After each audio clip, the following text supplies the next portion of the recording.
Hello friends, in this video I will show you how to remove guidelines on an Excel worksheet in just a few steps.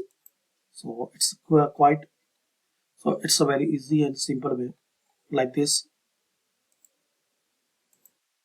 On your Excel worksheet, then click on this view tab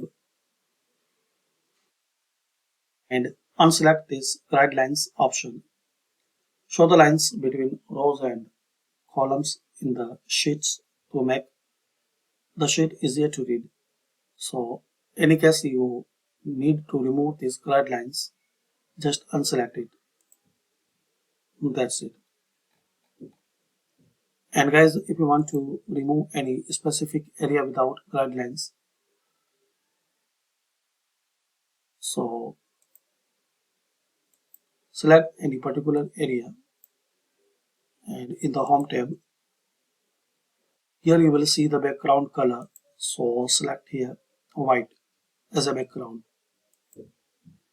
So you can remove guidelines from any selected cells. So thanks for watching this short and basic video to learn Excel. Check out the playlist for more useful Excel tutorial and videos.